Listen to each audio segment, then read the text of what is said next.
Hey all welcome back to yet another vlog.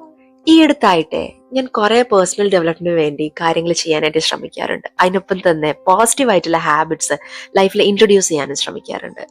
അപ്പൊ ഇനി ഞാൻ റിയലൈസ് ചെയ്ത ഒരു കാര്യം എന്താണെന്ന് വെച്ചാല്, നമ്മൾ കുഞ്ഞായിരുന്നപ്പോൾ നമ്മളടുത്ത് പലരും പറഞ്ഞു കേട്ടിട്ടല്ലേ, വലുതാകുമ്പോൾ നമ്മുടെ ജീവിതത്തിൽ എല്ലാ ആസ്പെക്റ്റിലും, അതായത് മോണിറ്ററി ടേംസ് ആയിക്കോട്ടെ, നമ്മുടെ ഹെൽത്ത് ആയിക്കോട്ടെ, സ്ലീപ്പ് ആയിക്കോട്ടെ, റിലേഷൻഷിപ്പ് ആയിക്കോട്ടെ, എല്ലാത്തിനും നമുക്ക് 10 on 10 അച്ചീവ് ചെയ്യാൻ പറ്റുമെന്ന്.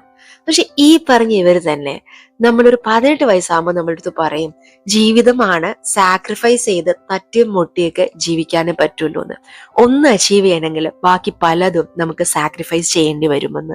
ഈ പറഞ്ഞ സാക്രിഫൈസസ് കൂടുതൽ അപ്ലൈ ആയത് ലേഡീസിനായിരുന്നു.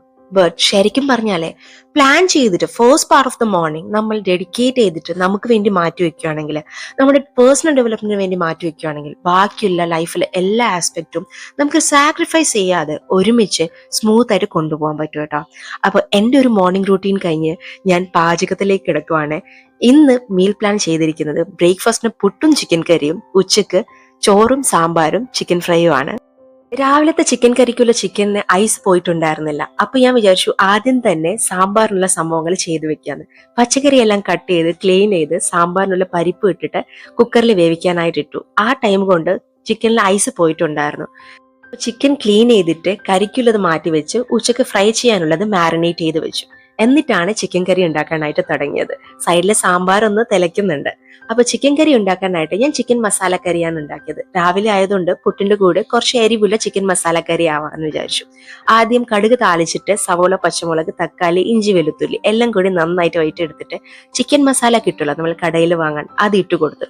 ഇത് നാടൻ കറി ആയതുകൊണ്ടും ചട്ടിയിൽ ഉണ്ടാക്കുന്നതുകൊണ്ടും വെളിച്ചെണ്ണ വെച്ചിട്ടാണ് ചെയ്തത്. എന്നിട്ട് ആവശ്യത്തിന് വെള്ളം ഒഴിച്ചിട്ട് ഞാൻ ജസ്റ്റ് ഒന്ന് അടച്ചു വെച്ചിട്ട് അത് വേവിച്ചെടുത്തു. പിന്നെ അതിനകത്ത് ഇടാനൊന്നുമില്ല. പിന്നെ ഉപ്പ് നമ്മുടെ പാകത്തിന് ഇട്ട് കൊടുക്കുക.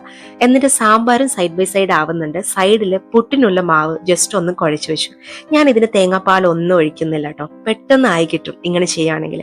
കുഞ്ഞു കുഞ്ഞു പീസായിട്ട് കട്ട് ചെയ്താൽ പെട്ടെന്ന് ചിക്കൻ വെന്തും കിട്ടും. ചിക്കൻ കറി ഒന്ന് ആയി വന്നപ്പോൾ സൈഡിൽ സാമ്പാറും ആയിട്ടുണ്ടായിരുന്നു. പുട്ടും വേവിക്കാനായിട്ട് വെച്ചിട്ടുണ്ട്. പുട്ടും ചിക്കൻ കറിയും കഴിക്കുന്ന മുമ്പ് ഞാൻ ചോറ് തിളപ്പിക്കാനായിട്ട് വെച്ചിട്ട് ചിക്കൻ ഫ്രൈ ചെയ്യാനിട്ടിട്ടാണ് ബ്രേക്ക്ഫാസ്റ്റ് കഴിക്കാൻ പോയത്. തിരിച്ചു വന്നപ്പോൾ അത് രണ്ടും ആയിട്ടുണ്ടായിരുന്നു. പിന്നെ അവസാനം കഴിച്ചിട്ട് വന്നിട്ട് എനിക്ക് സാമ്പാർ താളിക്കാനേ ഉണ്ടായിരുന്നുള്ളൂ. സാമ്പാർ നേരത്തെ വേവിച്ചെടുത്തപ്പോൾ അതിനകത്ത് ബ്രിഞ്ചോളും പിന്നെ വെണ്ടയ്ക്ക ഇട്ടിട്ടുണ്ടായിരുന്നില്ല. ലാസ്റ്റ് ആണ് ഇട്ട് വേവിച്ചത്. ഇതേപോലെ നിങ്ങൾ മീൽ പ്ലാൻ ചെയ്യുകയാണെങ്കിൽ അധികം ടൈം കിച്ചണിൽ സ്പെൻഡ് ചെയ്യാതെ നമുക്ക് കാര്യങ്ങൾ ചെയ്യാനും പറ്റും. നമുക്ക് വേണ്ടി കുറച്ച് സമയങ്ങൾ മാറ്റി വെക്കാനും പറ്റും. Hope you like this vlog. See you in the next vlog.